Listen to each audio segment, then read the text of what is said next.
I don't know this. Whatever they were thinking, there was a roaring, yet unprecedented, stirring from in the soul, and away from Boston, and responsive to an IHOP-KC as President Ministry Partner, which is a big thing of this social understanding. It's just based on these things. If they tip everyone to go to these people before they even stated any second thought. Afterwards, they started raising transactions. Afterwards, they started examining things. Well, thank you, participants. Thank you, Susan King. Thank you, Elizabeth. This is brand new because you wanted to be ethical, because you wanted to see this. This is the discount.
Can you hear me now?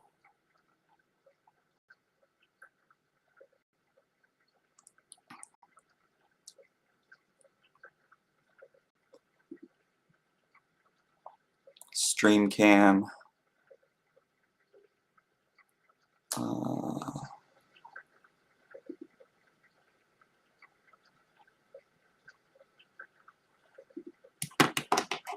Okay, awesome, awesome. Perfect. No, I was just saying, this is just what we asked for, basically. What do you expect? You literally gave the covenant ministry partner of IHOP-KC, who has received donations for decades from Mike Bickle and IHOP-KC. You asked them to be over the investigation. They are the ones who formed this team, led by Dan Juster, who is always, who Alyssa and Susan and Heather, all these people knew. Right, they all flock together. It's like one. They are all in the same. They're all in each other's chat groups, like off of this. Like 100%.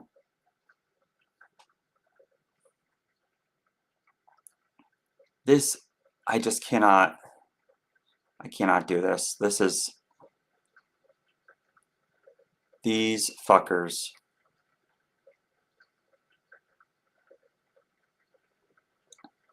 You do not tell tons of victims to give their stories to people who do not have their best interest on a chance.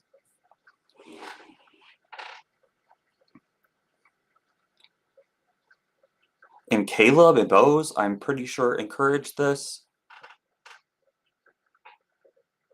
I mean, who didn't encourage this? Like, almost every single one of the advocates, quote unquote, encouraged everyone to go to these people. And now they're saying, oh, yeah, no, it's okay. You can go. You are released. I can talk to myself for a long time here.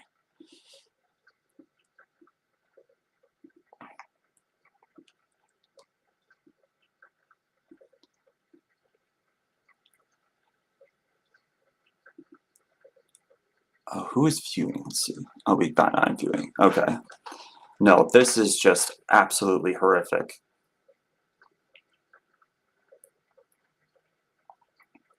The lawyers, the fake advocates, the pseudo advocates. Alyssa DeGraff said that it was the lack of definition of informal ministry is concerning. The whole thing is concerning, Alyssa DeGraff.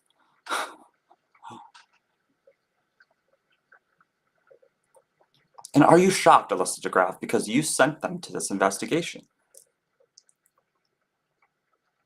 You did not have a second thought. You didn't. You only after the fact researched Dan Juster and found these things. When you had Bob Jones's the result of his investigation and Dan Juster's role in that, we had that information.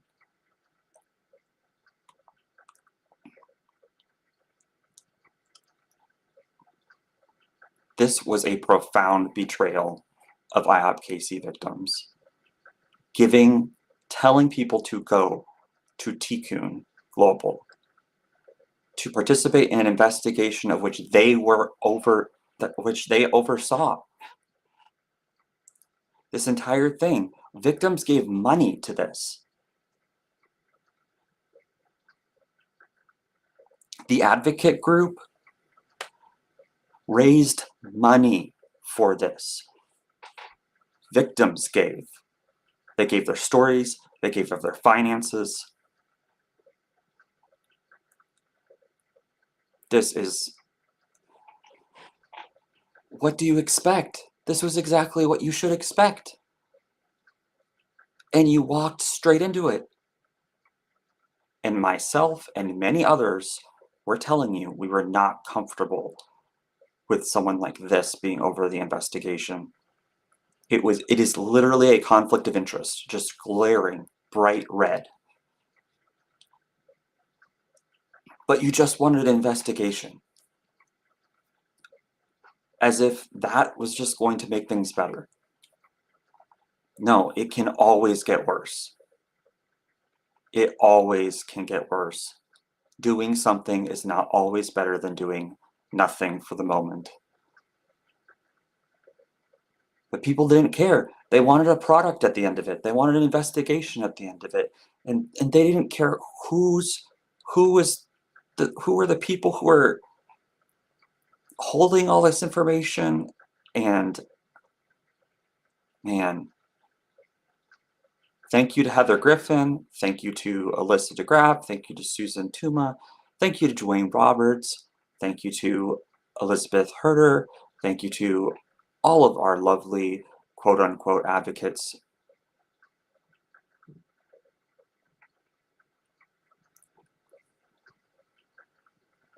This is just bickering about what the Bible says here. This is just, it is literally a distraction. Just all a distraction. John O'Hall is, in my opinion, an arrogant, selfish person.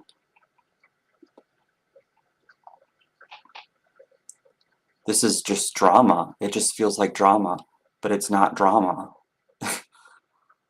But people played with victim stories like this and gave them to people who did not have their best interest in mind. I've been saying this from the beginning. Others have said this in the beginning. We did not trust the advocate group.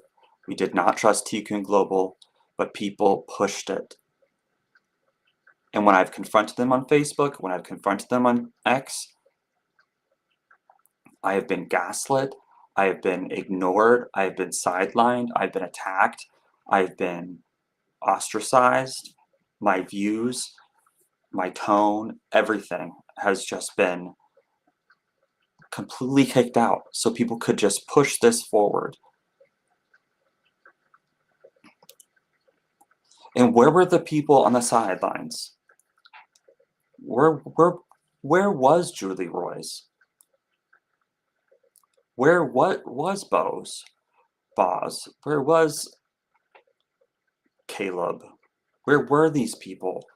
Were there any adults in the room to say, do not give these people to be the head of your investigation?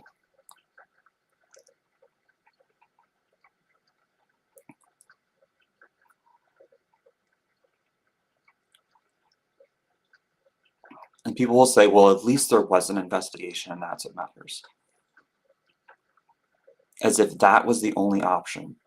This was the only option.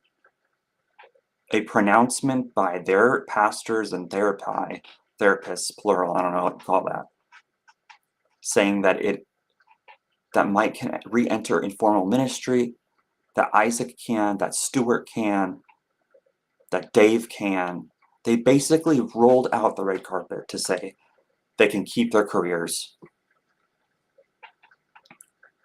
They used victim stories to reinstate the perpetrators into ministry again.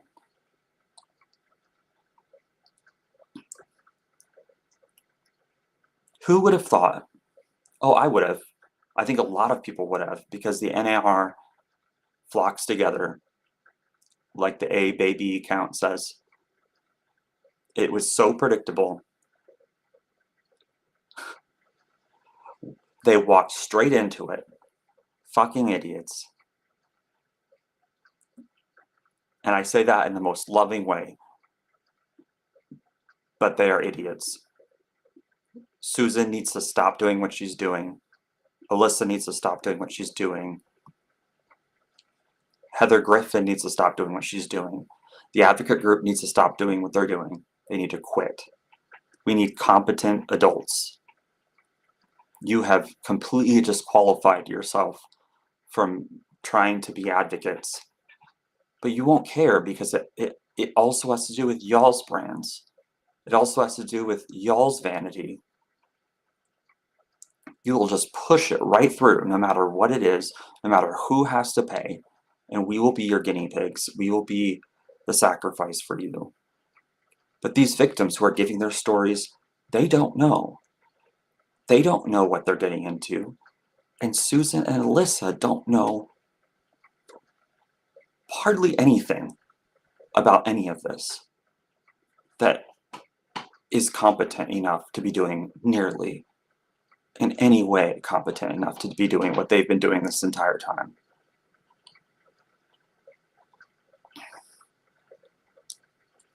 People are questioning the approach. Well, no shit, they're questioning the approach. You encouraged people to do this, Jono. You encouraged people to do this.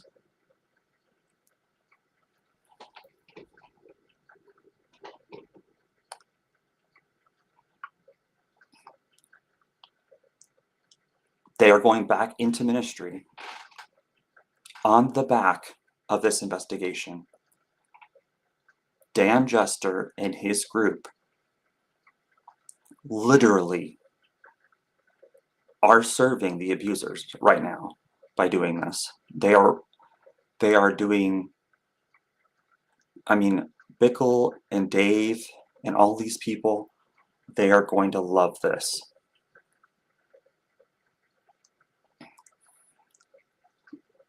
You basically just gave the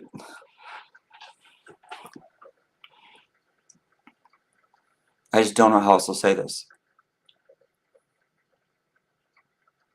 We gave them our secrets. We gave them all of our cards.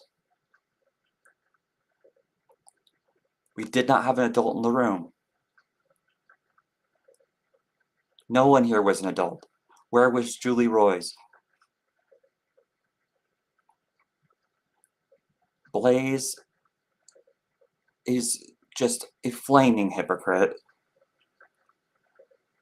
And I would say a grifter. These people are playing games. They've played games. They've gambled with our lives, with our story, with our narrative, with our history.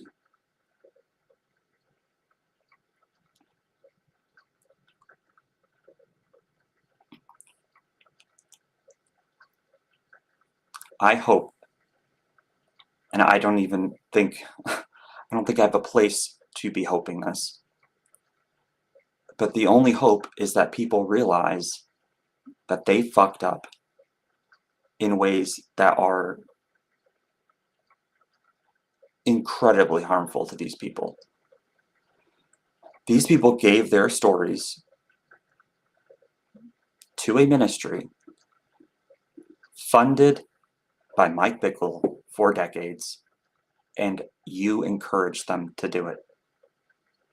And then that ministry actually ends up restoring Mike Bickle to informal ministry. Yeah, I think you're done. I think you should be done. I think you need to take that extremely seriously, and you need to get off the internet, because this is complete. You have done far more damage than you have done good here. The advocate group is literally our spiritual abusers who have not repented because they have not done anything to make restitution. They have blocked me, they have sidelined me, they don't listen to me because I'm the only one here who, and I'm not even that educated, but I'm the only one here who can articulate and who call a spade, and they don't want to negotiate with that. They don't want to interact with that. They want people who don't know, who don't have hardly any education.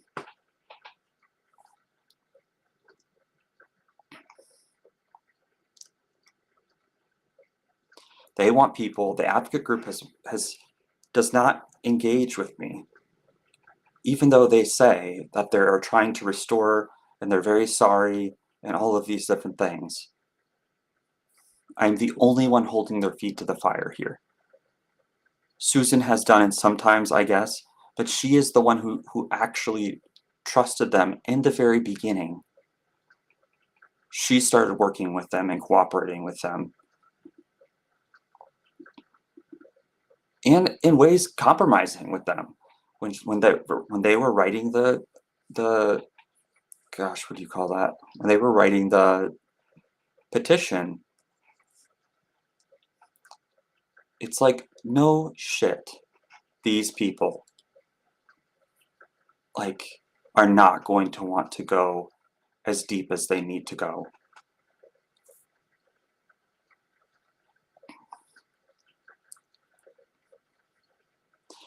Honestly, it would not shock me if some of the people in the advocate group behind the scenes were making deals and compromises. This was a great compromise, and it was not in our favor in any way as IHOP-KC victims.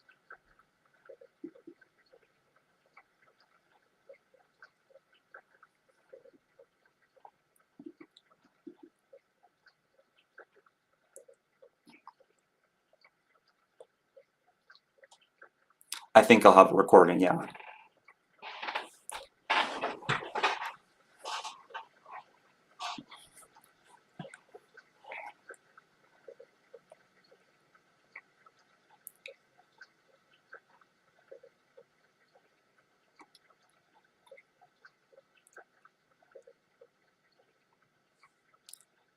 And the sad thing is, advocacy Twitter, people just mindlessly retweet each other.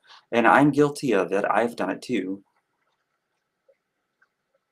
But when you're following someone and retweeting someone consistently over and over and over again, but you see another account on the same hashtag criticizing those people over and over and over again, you should have a duty, you have a duty to look and see, why are they criticizing this person so much?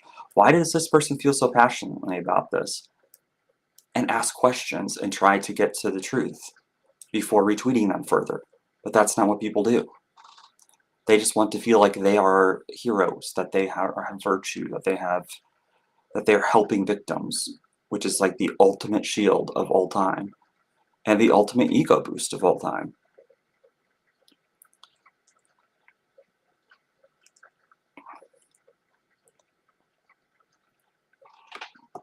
I don't know what they're doing on, if I'm getting any likes or anything.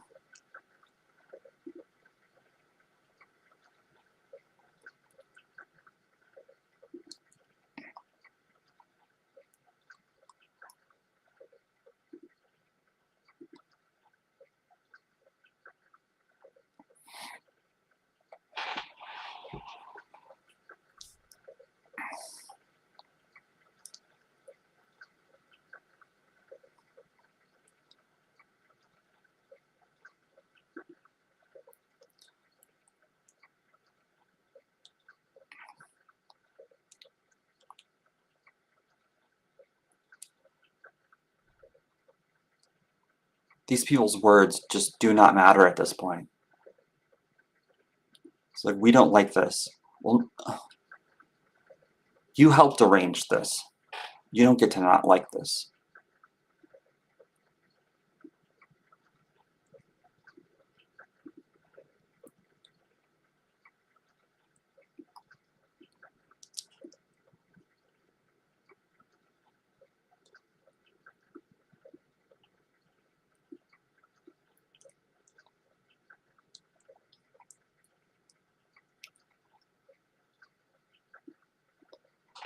Oh, I guess my audio is garbled sometimes.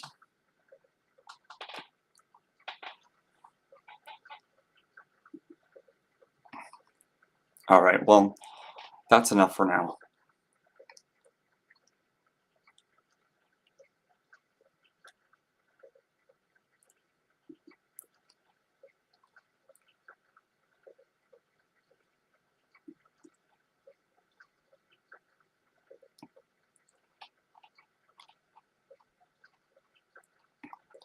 And TRR just finds the same people and just reposts what they say. They won't say anything about what I say. I think they've quoted me one time, which I don't really care about. But if you're trying to give, it looks like things get sticky on audio and video occasionally. Oh yeah.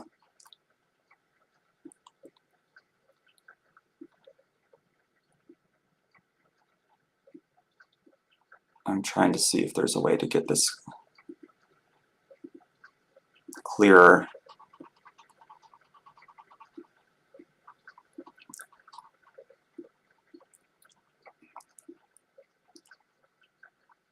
But I think it's just crazy because it's like, I think I've tweeted on this over 7,000 times now.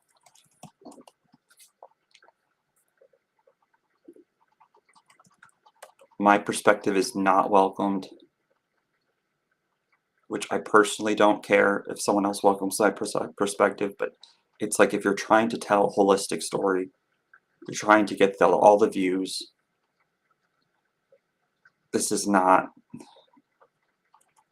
integrous to exclude mine, because people do hold my view.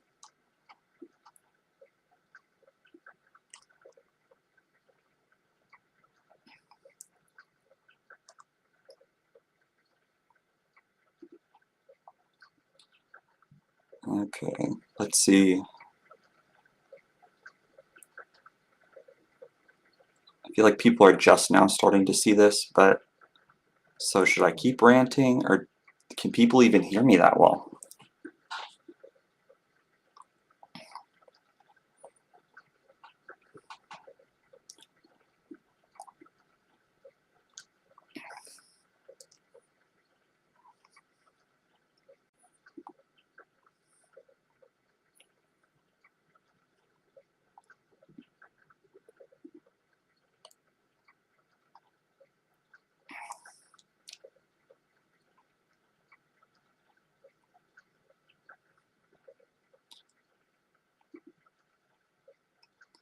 We'll see.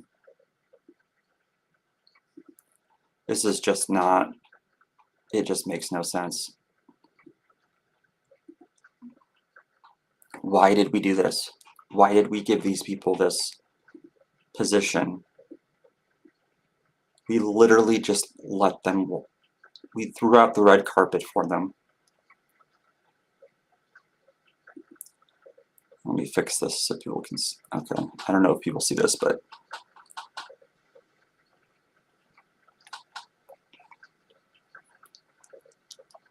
Rabbi blah blah blah, as well as a therapist, retired psychologist, and a biblical counselor. Sounds like heaven, a biblical counselor.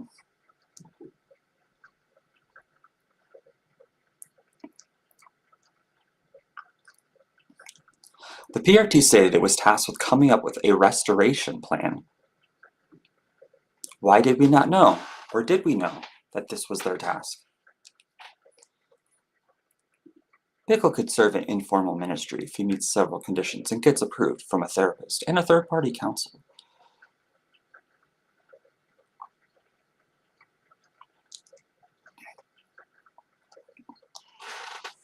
So here's the thing.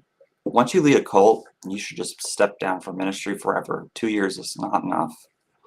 You do not deprogram after 2 years. But what do you expect? Because they're also a cult. Tikkun is also a cult. They are in the New Apostolic Reformation, just like IHOP is. They're best friends. What do you expect? Oh, it's mostly good, but occasionally sticks. Okay.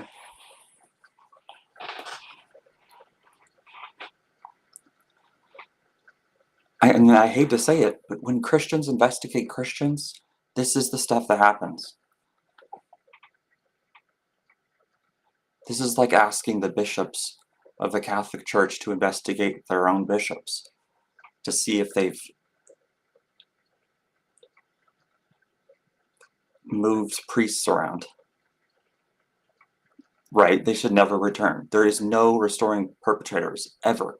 Period. If you exploit people and you cover up for people who exploit people, there is no going back. Like, repentance means, if you believe in that kind of thing, any sort of redemption of anything, you have to first accept the consequences.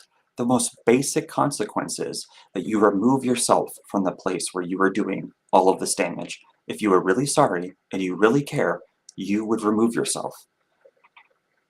And your friends in ministry, if they really care about victims, they would do the same thing. And if people are really sorry, and that's what this says, is that people are not very sorry. They are not taking this seriously. Informal ministry, that just means ministry. Like, that's even creepier than formal ministry, because it's ministry without any accountability whatsoever, which is what Mike did for, I believe, a year before he got exposed. Maybe it was even longer than a year, but he stepped down from formal ministry and was still giving presentations. That just means he can't be held accountable for shit.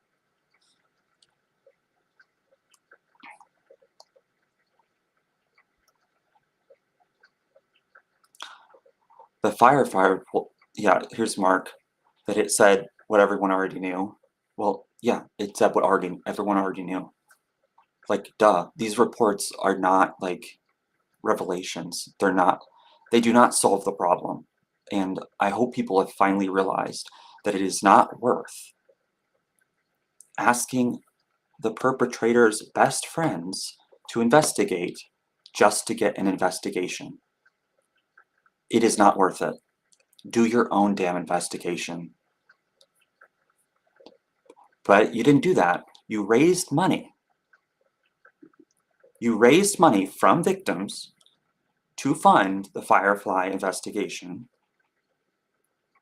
which turns out to be this elaborate, it seems like elaborate plan to reinstate the perpetrators into the same space they were in, which was informal ministry. If these leaders were a net cost versus net profit, they purge them. Otherwise, they cling on to anything that benefits the institution. Right? It's just the institution. That's all this stuff is. You have to look at it through the lens of power. These are institutions. They do not give up power. They never give up power. And if they think they can make money off of Mike Bickle, they will keep playing the Mike Bickle game. Because all of these network prophet apostles people, they make money off of one another. If they lose one person in the network, that's something that they get hit from that. And if their movement in total gets hit and less trust is in it, they will also lose money.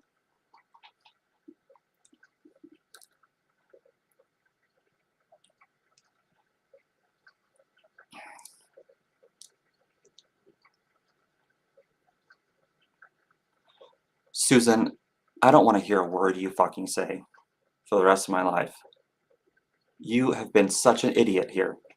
You have been played. You weren't actually played because you knew the risks in front of you. They were screaming at you, but you pushed through. You pushed me aside. You pushed everyone else aside who was screaming the same exact thing. Like, hey, maybe it's not ethical to encourage people to participate in an investigation done by the perpetrator's best friends. Covenant ministry partners, I think Dan called them. Like, what the hell? You let their covenant ministry partners do this? I guess they would be the only ones who are willing to cooperate, but they still didn't cooperate. Like, shouldn't you get cooperation first in a secure deal before encouraging people to participate? But you didn't do that, did you? Nope. Because you wanted a product at the end. Well, you got your product, and it's on you. This is obviously on Tikkun, but we should not be shocked. This is completely on the advocates for pushing people into this direction. I know they're going to want to narrate that, hey, at least this is something. At least we have an investigation. Not like this. This is not, we didn't have to do it like this. We just jumped on whatever people were doing. It was just like a bunch of sheep just following them off a cliff. We did not have to do it this way. We had unprofessional people. We had teach yourself how to be an advocates who didn't care when I and others were telling them, you don't know what you're talking about, neither do I. We do not have, we need people who are competent. We need to not be directing victims places. We need people to be counseling victims to help them in a neutral setting, figure out what their options are, and make a decision that way. Instead, they were just saying, go to Boz, go to Caleb, send your story to the Firefly investigation. Trust me, it's safe. And it was not safe. And actually, it was completely used to do the exact opposite of what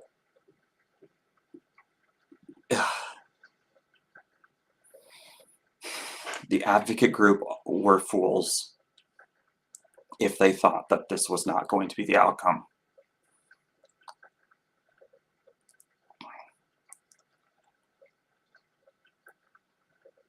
Shame on Tikkun, but shame on the advocate group. Shame on Susan Tuma. Shame on Alyssa DeGraff. Shame on Elizabeth Herder. Shame. You did not listen. We told you, you didn't listen.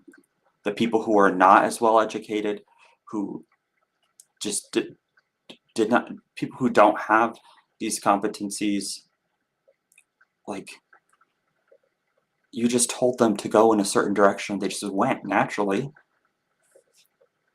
And you knew that they would. And when I confronted you on Facebook, when I confronted you on Twitter, you couldn't say anything in response because it was true.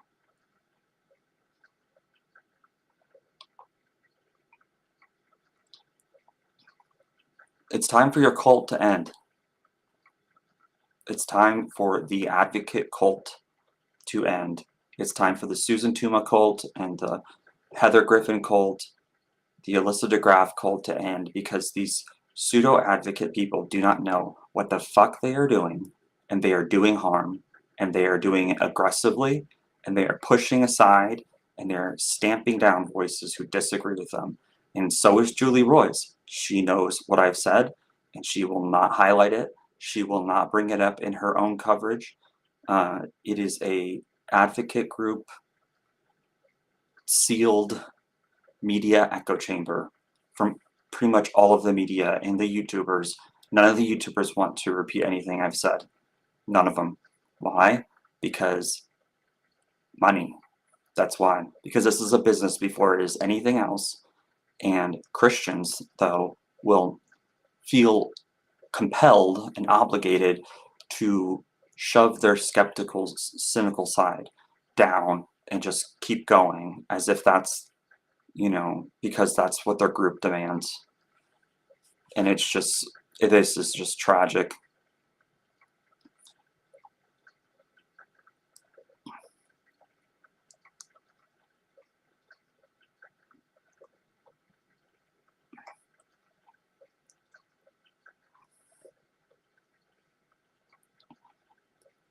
The PRT also recommended that IHOPKC allocate $5,000 for trauma counseling for each victim. Okay, well, now we're talking a little bit of money. How many victims is each victim? Okay, I guess, are they thinking like 18 victims? $5,000 for counseling? That is also like nothing.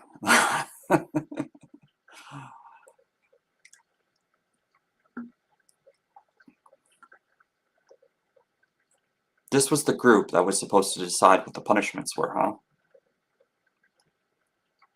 This is the discipline and restoration group. Seems like they don't know what they were doing.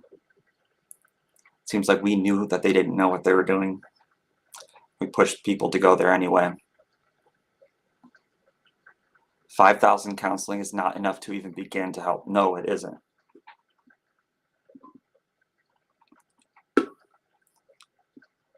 Imagine if a judge in a courtroom just said, "Oh, we'll just give the victim 5K." That should do it.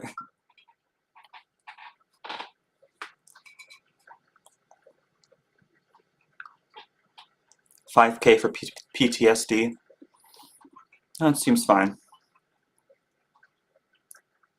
But there is not this aggressive. Where is this list of things they demand of the people wanting to be reinstated to ministry? I want to see that.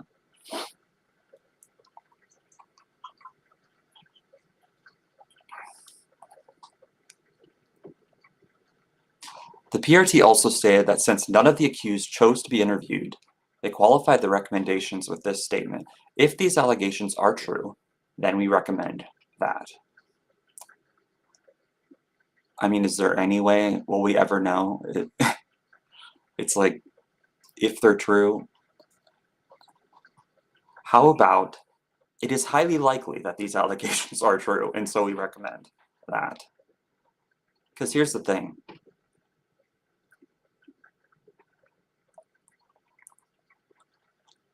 Sometimes people will never get anything from a judge. They will not have evidence that is large enough to send their perpetrator to jail. Things like this, like social tribunals, are their only hope for any kind of sense of justice. And these people just took a giant shit all over it. And the advocate group just pushed everyone there.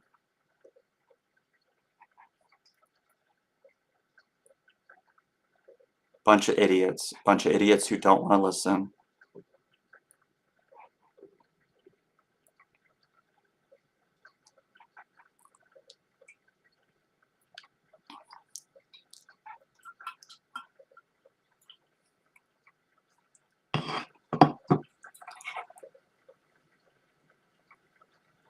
The PRT also just suggested that IHOP-KC should never rehire him.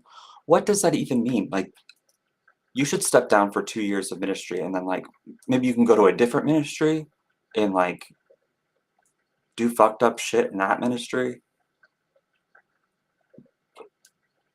Like, this is the most piecemeal, incoherent. There is no rationale to this. It's just like, maybe, like, step down for a couple of years and, like, maybe just don't go back to that place. Positions where you are helping people should never be taken for granted. It is like, I get that people are not paid very well in service helping professions, but you are paid in honor, and you are paid in respect, and you are paid in getting incredibly, like, intimate with human beings in, like, the most vulnerable positions in life that they can be in. That is your pay to some extent. And it should never be seen. This is just like a desperate attempt to keep these people's career going. And it's like, well, you know, he's only been a pastor for 30 years. What is he going to go do? I'm like, I don't really know. He's going to have to figure that out. But the main thing is get the wolves away from the sheep. That's number one. It's just like, oh my God. These people just want their networks to stay up. Blaze Ford is such a flaming hypocrite. God damn.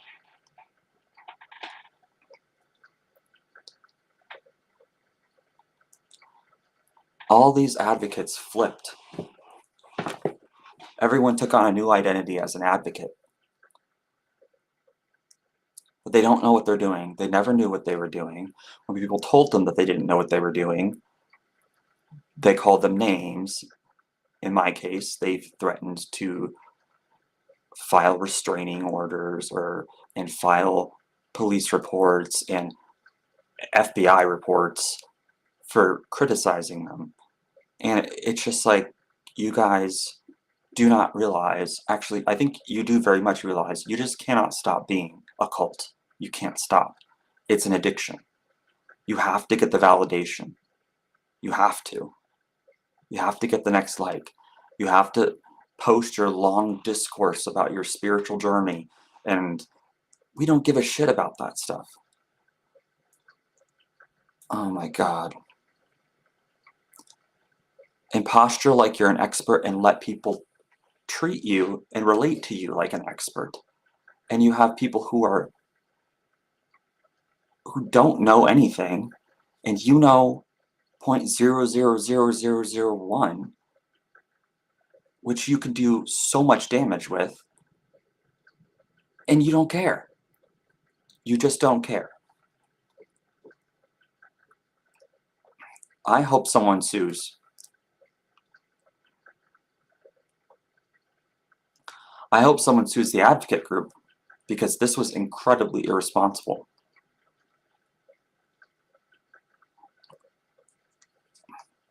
I don't know if people can sue Caleb or Bose, but in my opinion, what they have done is incredibly irresponsible.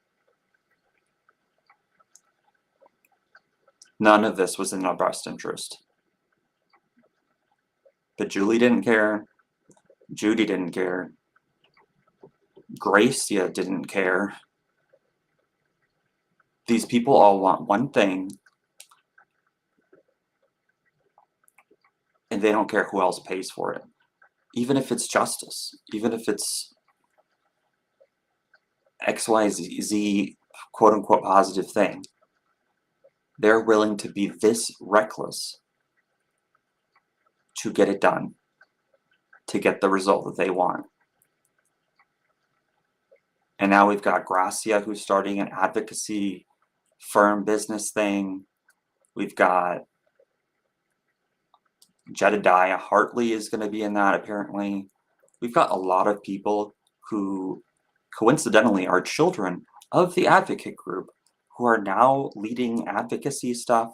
And it's like, you know, a Paul to Saul experience where the light just hit them, I guess. And suddenly, you know, these people are not who they were before. And that is just not how, that is not how this works.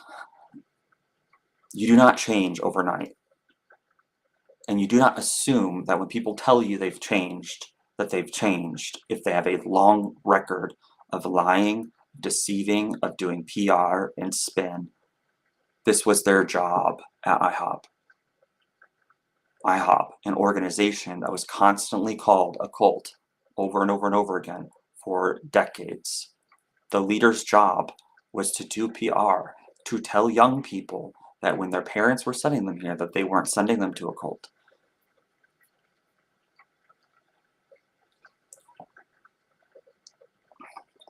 Julie Roy's Surviving Julie Roy's.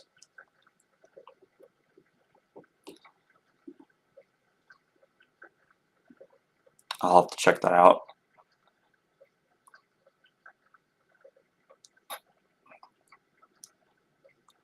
Yes, Julie Roy's mission is to restore the church. I just don't think restore the church and restore victims are always you're going to be able to do both of those things.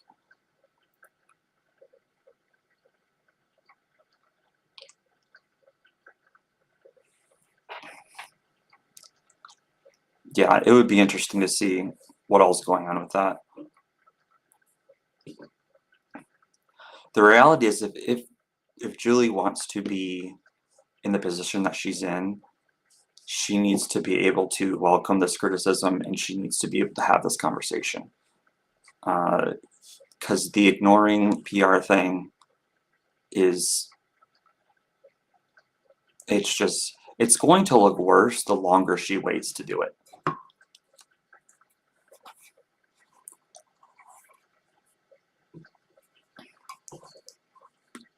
Like, I know she has done some things here and there, but it's like piecemeal, it's in different places. She needs to have, like, I don't know, some longer interview that's like you can easily access on her website if she doesn't already.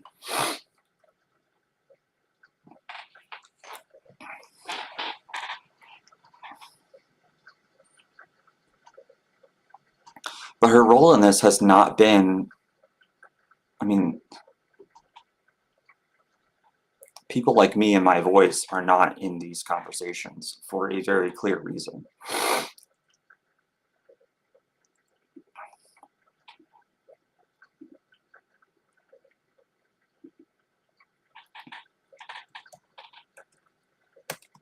Not that I even want to be beyond just this, honestly. I just really want the perspective to be out there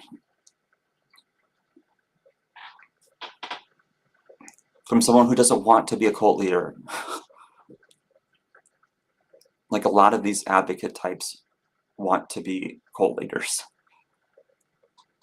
They like the attention, they like the validation, they like being looked at as educators and as experts, even though they will say I am not an expert, as if just saying I am not an expert is the point.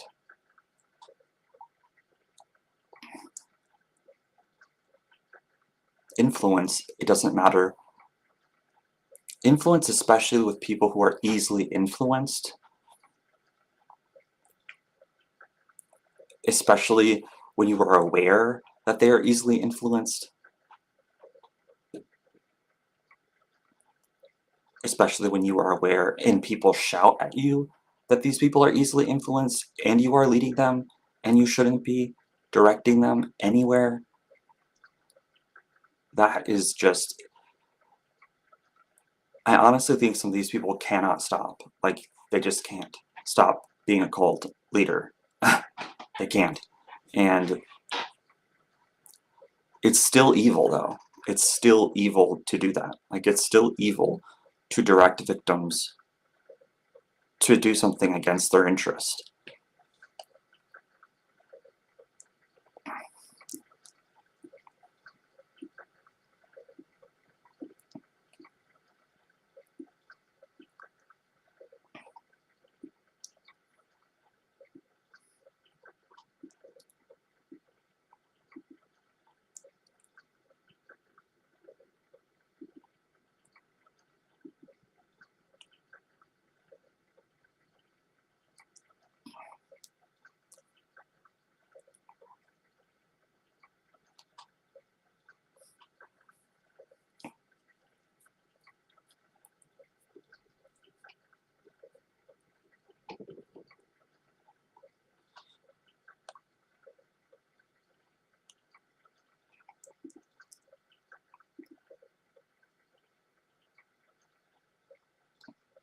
What no one wants to talk about is that this is a cult.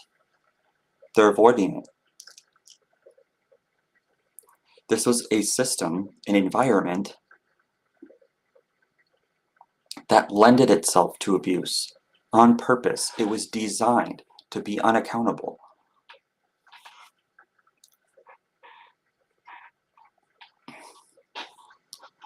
And people like Alan Hood, they knew it lacked that accountability.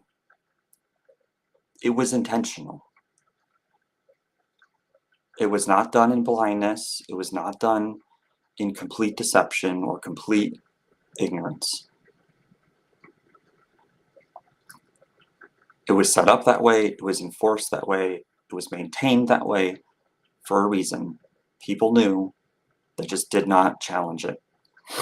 And they wanted to benefit from this being a speaker in front of thousands of people. It's an addiction. Alan Hood himself will not stand down from ministry. He will keep trying to publish his stuff. If the advocates can't even follow their own advice, like, what are we doing?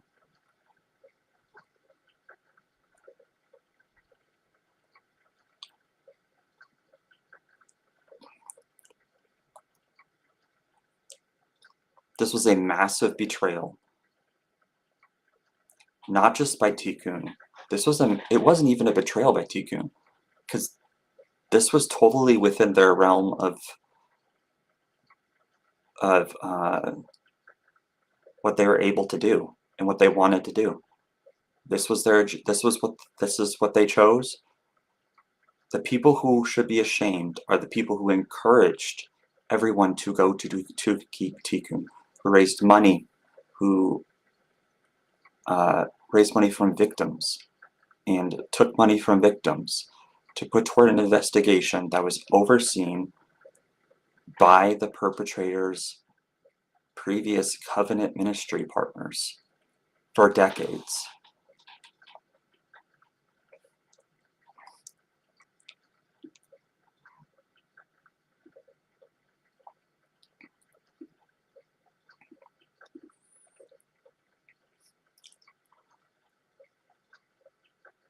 And none of these people even know what it would mean to walk out repentance. John L. Hall doesn't know. Alan Hood doesn't know. Elizabeth Herder doesn't know. All they can do is shout at Mike and they can shout at the ELT, but they aren't exemplifying any of it. They think that what they're doing is self-explanatory and that it's enough, and that people should just be able to accept that it's going to take them, another 3 years for them to unpack, and then maybe they'll put another statement out, and then maybe they'll put another statement out after that in a year, and you'll just go on and on and on and on and on. That is not, I'm sorry, that is not urgent. That is, I'll fit it in the midst of my other, as I go on vacation and I go on another conference and I before I put out my next product. Bullshit. What we have is just increasingly less levels of evil. It's not that Alan Hood isn't evil. He's just not as evil as Mike Bickle. But he's still evil. Like, he is not a good person. Neither is Elizabeth Herder. These are not good people.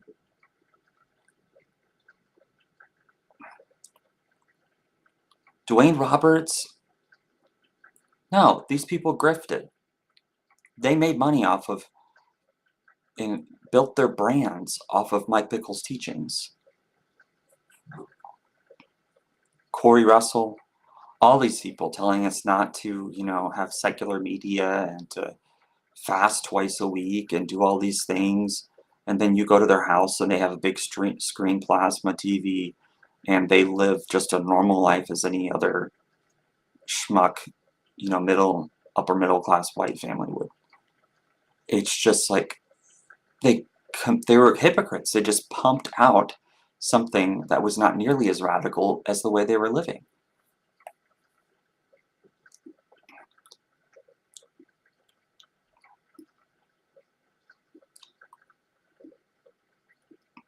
People gave up their entire lives for this. They moved across countries for this. Many of these quote-unquote advocates convinced them to do that.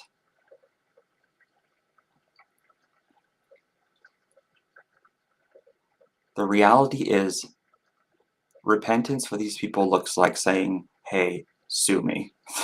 That's the only thing I can think of as a path to redemption. Confess and pay and settle. And I'm not saying return to ministry. No one will should return to ministry. Just returning to, some kind of conscience in some way, shape, or form in the human race.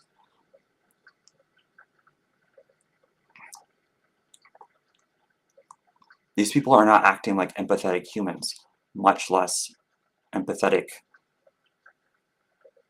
humans who feel like they have the truths of the universe in a book.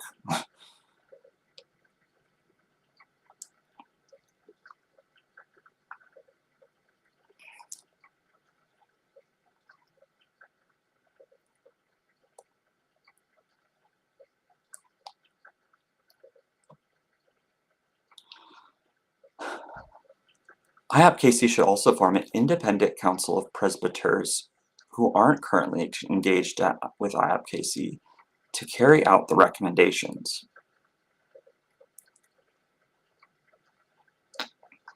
Okay, so now we have IHOP-KC is going to find their buddies to form a council to carry out the recommendations.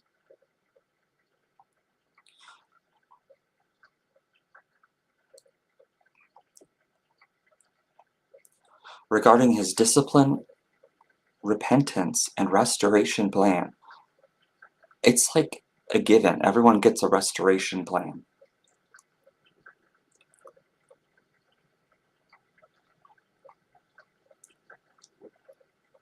The council and Bickle's therapist should be the only ones who can release. Okay, a therapist does not release someone to ministry. That's not like a therapist thing. If it's a good therapist, if it's a crazy therapist, they'll think they have this magical power.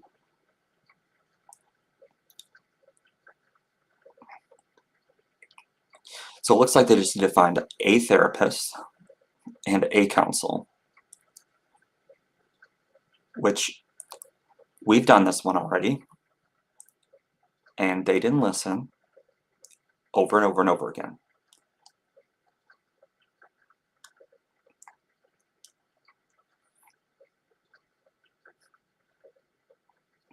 Present leaders should continue to publicly honor those who bravely came forward and those who have stayed. Let me just tell you, if you have stayed through all of this, shame on you.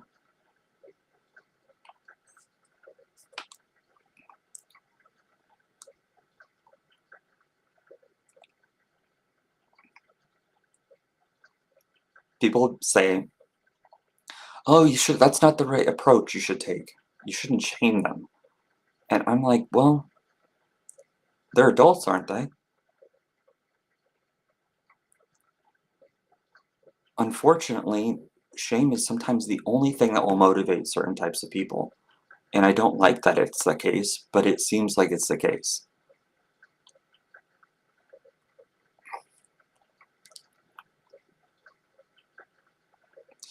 And we have to stigmatize the right things, and we're stigmatizing the wrong things. We're stigmatizing being mean, and we're not stigmatizing obviously evil things, like staying at an organization that is profoundly unethical on 17 billion levels and working for it and giving resources to it and sustaining it and maintaining it.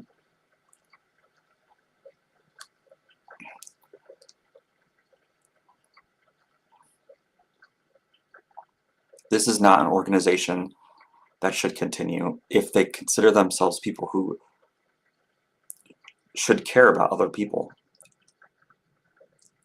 IHOP is not this unique. You can go to there's so many churches in the area, there's churches all around the world.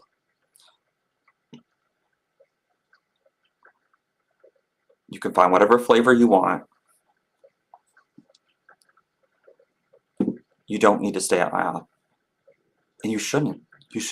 We should have these kinds of ethical things that we teach people theoretically in churches, like don't work for evil organizations.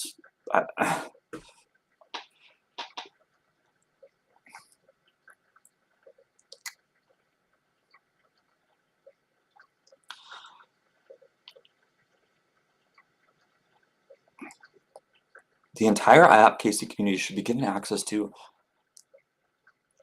group personal growth training experiences where healthy relational brain and relational brain skills are taught and practiced together with others.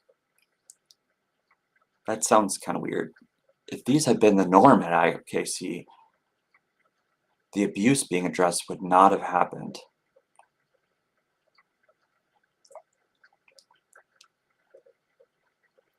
How do they know this? Who are these people? This is a retired psychologist saying that these things wouldn't have happened if they had brain and maturity skills. What is a maturity skill?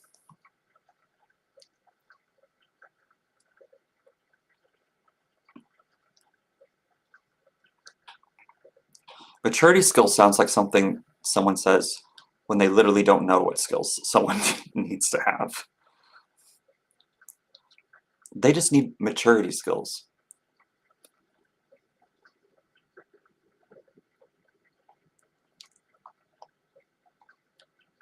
And growth training experience. They are avoiding stating exactly what they need. This has got to be either the most corrupt or the most lazy as fuck team of people. They don't even know what they're telling them to do.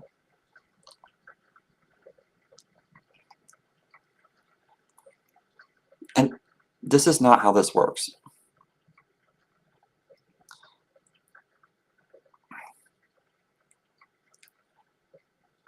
IHOP-KC is supposed to provide counseling services to victims.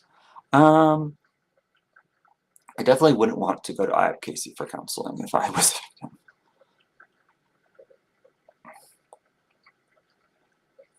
Anyway, all this to say, fuck Tikkun, but also fuck the Advocate Group, Susan Tuma, Alyssa DeGraff, and all the pseudo-advocates who are incompetent, who recommended for people to send their stories, to send their money to an investigation overseen by a group that was covenant ministry partners with Mike Bickle, who eventually laid out the red carpet for him and for all the other abusers to be let back into informal ministry. This is what happens when you don't listen to the canary in the coal mine. It's actually not even a canary in a coal mine. This is what happens when you don't listen to just the obvious thing in front of you, which is that this was an immense conflict of interest. It was immensely risky. And you did it anyway because you wanted to get some investigation. It was just better than nothing. And I would beg to differ that it was better than nothing. We already knew all these things. These were not new things. What we didn't have was a group of ministers coming out and presenting all of the information with a pathway to become informal ministry partners again. We did not have that. Good job, Boz. Good job, Caleb. Good job, Julie. Good job, Susan. Good job, Sarah Markman. You all did not care. You cared about getting an investigation, about getting some kind of product out. And you didn't care about the massive ethical issues here.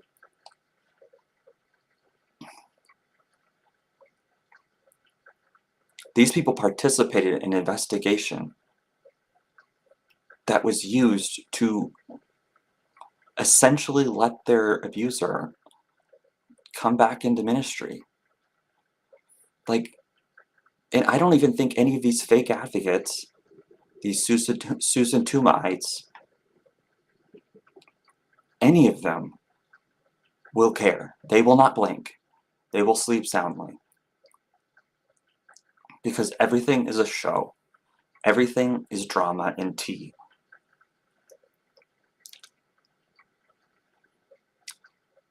They will see this. They will just shout at it. And they won't mention the fact that they were at fault in part of this. Alyssa won't. Susan won't. Gracia won't. None of them will.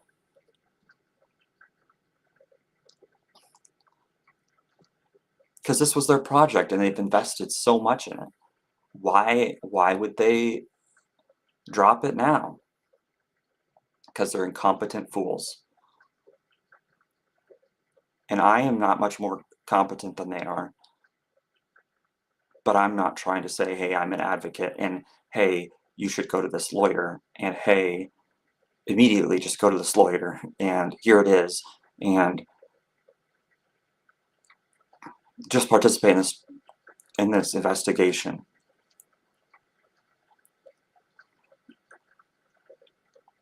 And also, this isn't trauma-informed, and this is trauma-informed.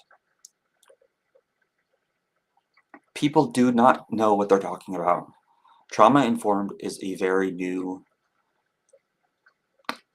and does not mean one thing right now. And I'm not even a psychologist. But people throw these terms out. They let people treat them like experts. They let people treat them like they are the advocates. These people have no idea what they're doing. Then they want to start little side hustle businesses of being advocates on the side. And they talk to all these NAR people and pastors who they think by currying favor with them, they're suddenly going to help them put pressure on the right people to get IHOP to do the right thing. And IHOP was never going to do the right thing. And so what you did was you helped people to draw out this long, unnecessary public theater that has caused more pain and more suffering than it was ever worth.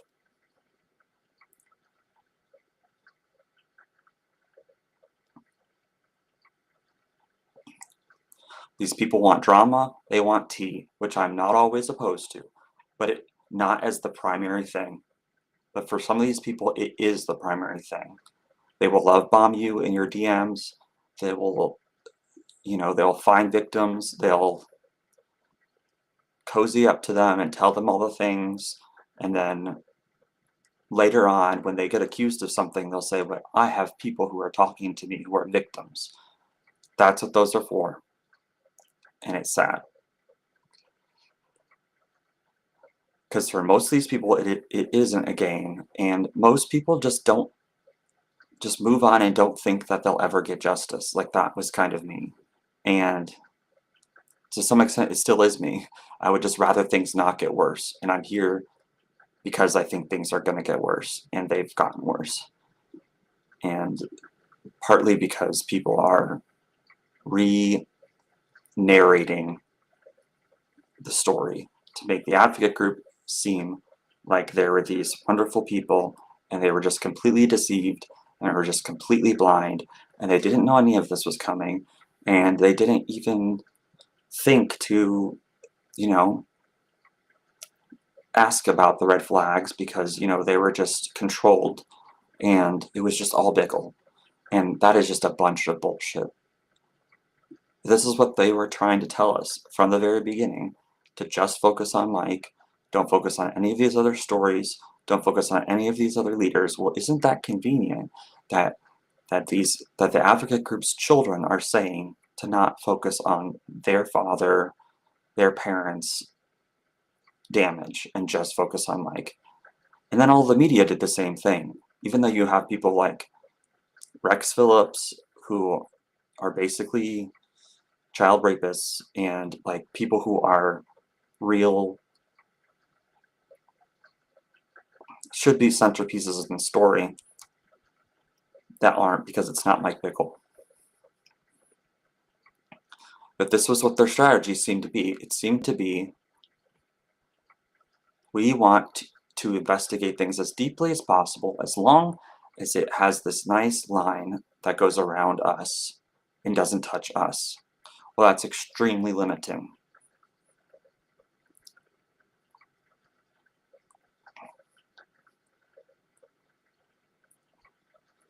Not only is it limiting, they asked for everyone's stories, whether they were Mike or not. And so they gave them their stories, whether they were Mike or not. So now they also have all this intel on what's out there about them.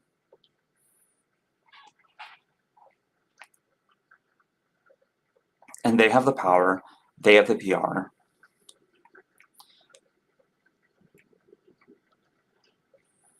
And Susan Tuma and Gracia and everyone just ate out of their hands because they gave them a little crumb, a little bit of knowledge about Deborah, and this is just...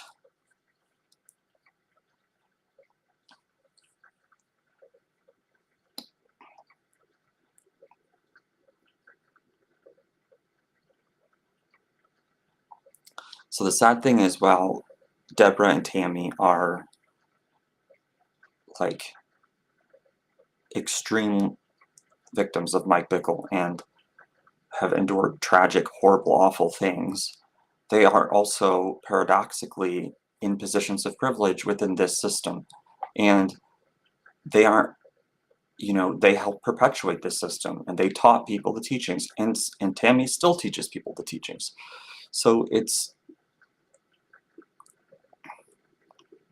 encouraging people to trust these people to be the advocates is just... I don't know how Julie can get away with it, how other people can get away with it, but it's just, it seems like it's incredibly irresponsible.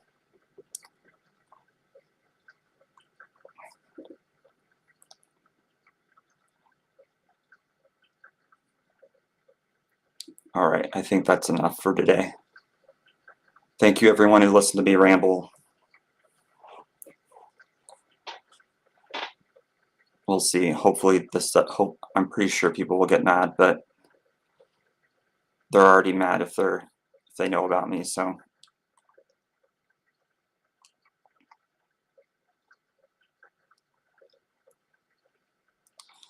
Oh, they just played right into their hands. I'm starting to think that maybe it was intentional. I don't know, but it's certainly worthy of consideration at this point, because this was just so dumb.